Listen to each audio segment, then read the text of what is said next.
Welcome, my friends. I'm not going to lie. It's a great day in America. Donald Trump has just become the 47th president, and it is an historic victory on all accounts. So I'm pretty happy. I hope you're happy. It's nobody should be sad today, but I know the left is probably super sad and freaking out. But breaking news, I guess.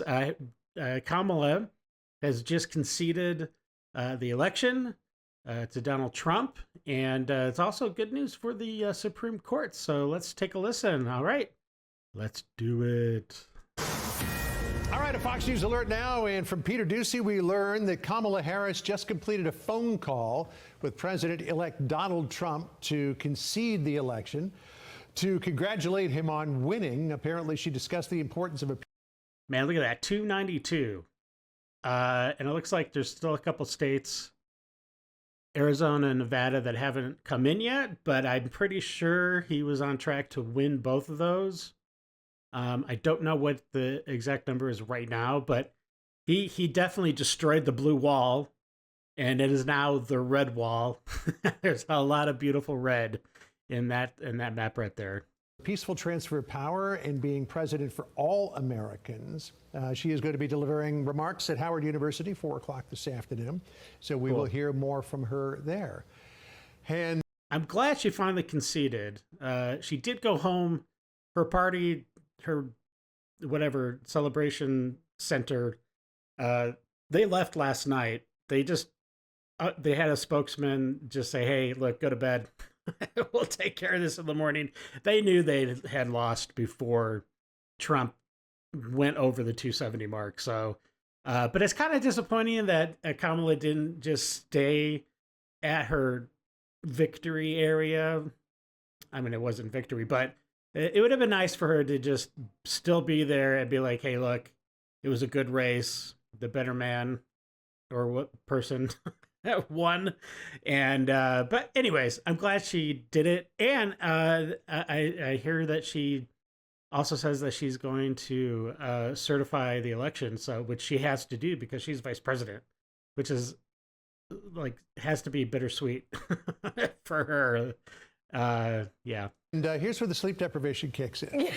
All morning I've been mixing up Pennsylvania and North Carolina, and I did it again there with the chairman of the NRCC. I said that Trump won back North Carolina. No, he won it in 2016, 2020, and 2024. But every time I've gone to hit North Carolina on the touchable map, I hit Pennsylvania. That's interesting. It's like stuck in my brain. Oh, so. Well, you know what? The next hour and 15 minutes is going to be really fun. You just don't know. It's like watching NASCAR. You just don't know. It is. You don't know when there's going to be a pileup in turn 3.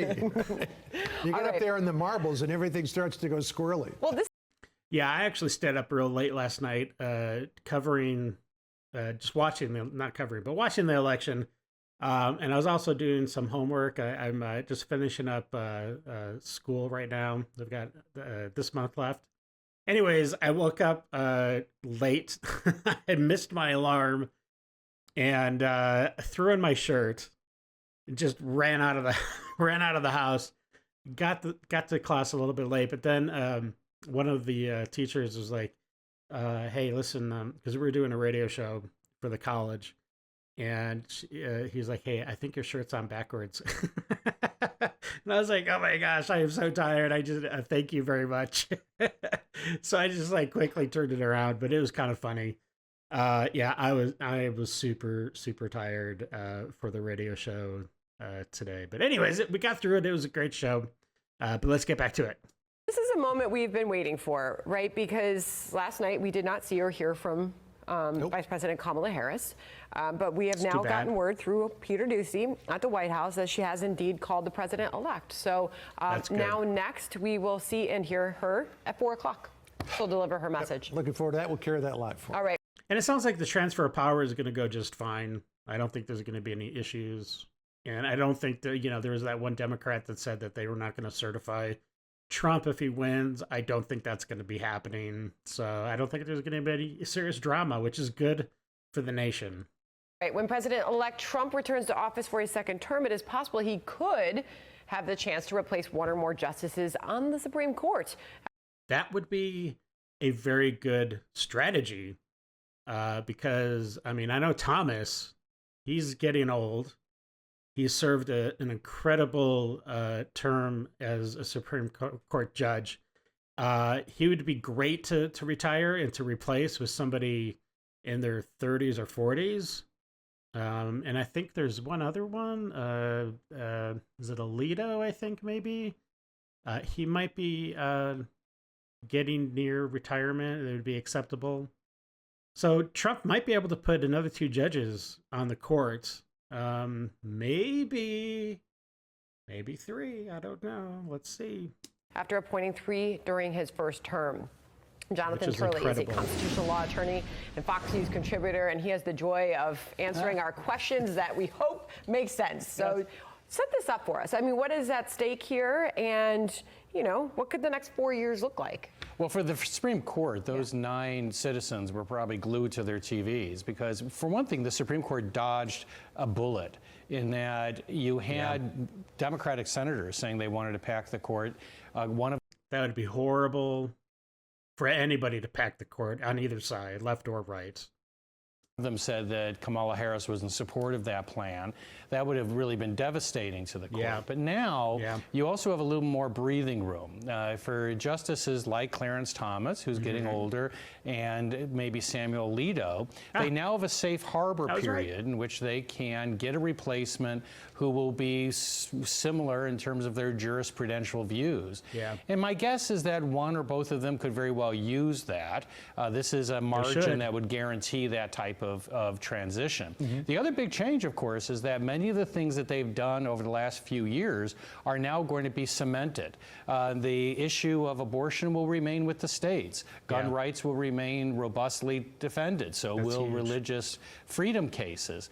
So you're not going to have a change for at least a decade or so, very likely, in the makeup of the court as being more conservative. That also means that there's going to be a generation of Americans that are going to grow up with issues like abortion being decided by citizens in each individual state. That's huge. That is going to change the makeup of this country in the way that people view abortions. I mean, because look, if you want to get an abortion, if you really want to kill your baby, I mean, I know there are exceptions, which are fine or whatever, but it's to the states, and that's where I think it should be. I think it never should have gone federal. And it's going to be awesome that there is going to be a generation that's all they know. So it's going to be interesting to see how that dynamic changes. Because the left just pushes abortion.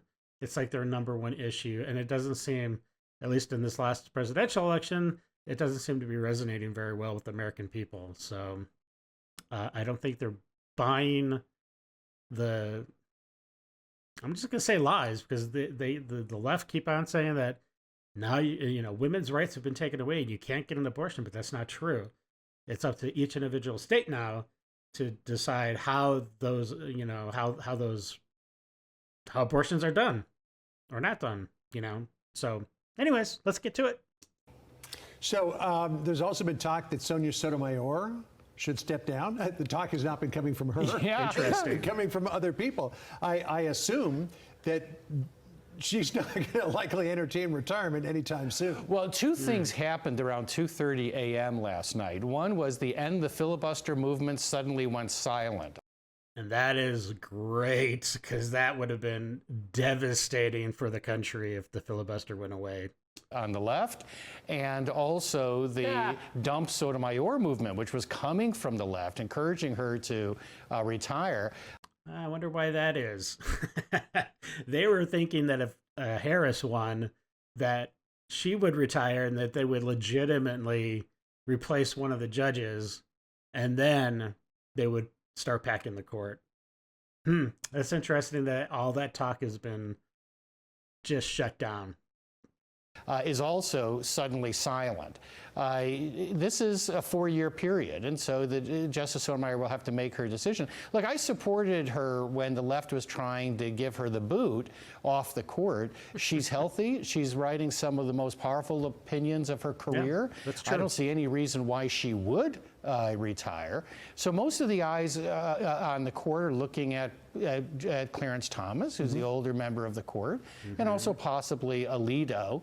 Many justices will wait for a safe harbor period so that their legacy is protected. So Sotomayor, I mean, I don't agree with a lot of her ideologies or whatever, but yeah, she's actually way too young to legitimately retire. I mean, she could retire at any time, obviously. So, that's her choice. But considering she's in there for life, she's actually too young. So that's interesting that the left were trying to push her out if Harris won. So Thomas is 76, Alito's 74. I mean, by Supreme Court standards, they're spring chickens. Yeah. But, I mean, maybe they want to do something else. That's right. But the thing is, they're both doing very well. They're both intellectually as sharp as they've always been. Yeah. Thomas is more active in oral arguments than he has ever been in his career. So there's no real burning need. Now, there is a... Yeah, I mean, look, Thomas is looking great they're both looking great for their age. But strategically, it would be, if for a conservative Republican standpoint, it would be prudent for them to just take a retirement during Trump's administration for his last 4 years, which again would set the Supreme Court more on a conservative side for a generation. So I kind of hope that one or two of them does take retirement. Just enjoy the rest of your life. Have fun. There's a period of 2 years, a grace period, where a justice can make this move. When you're 2 years before the next election, that's the red line. And so if they're going to make this move, they really have to sort of think about doing it in the next year or so. So that's great information and something to look for.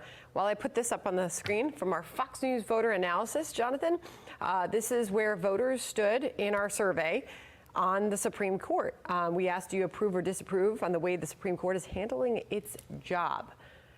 Those that somewhat approve, 33%. Those that strongly approve, 17%. Safe to say this is, about even, although there's more who say they strongly disapprove and strongly somewhat disapprove. Yeah. Well, I mean, about 50% either approve or somewhat approve. That is astronomically higher than Congress. One of the things that I say to members of Congress who want to pack the court. Yeah. Congress, they're horrible. Their approval rating. Ugh. Is that your institution is about as popular as Ebola. And so it's saying that, my gosh, the court's lost some of its support. The court is still ranked up there in one of the more popular institutions. And so I think that these justices want to return to normalcy. They really did not want to get involved in this election. You could see that in the decisions they were making. They wanted that cup to pass from their lips. I think they'll be very happy with this. Yeah. The terrible thing is that a stable democracy broke out last night, so legal analysts were barely seen, and that's a very sad thing. But the good thing is we didn't have legal problems. If you see me, it's like seeing your cardiologist. It's not good news. So democracy was stronger, and I ate a lot of stuff in the green room. It was and great. You wrote a lot of articles. I did write a lot of columns, yes. And you've actually had less sleep than me. Yeah, I've had zero sleep. Maybe this is sleep deprivation, but I couldn't help thinking when you were describing that, having sat down with Justice Gorsuch on a couple of occasions, thinking about like a viewing party for the Supreme Court. He always says, we're all friends. We all have lunch together. Yeah, I know. That's really funny. The view outside the court is so fascinating. They like each other. Yeah, they work very, very well. We got to run. Thank you, Professor, for being with us. Jonathan. Get some sleep tonight. Now this. All right. Well, that was very interesting. I'm glad that Kamala Harris conceded. It seems like everything is going to go well when the transfer of power happens. We'll see. The certification should happen without a hitch. We'll see. But anyways, listen, if you like this, my reaction to this, please consider subscribing. I thank you for watching. And until the next video, have a great day. Stay safe. All right. We'll see you later. Bye. I got nightmares in my head, I fear that the thoughts build up until I can't hear.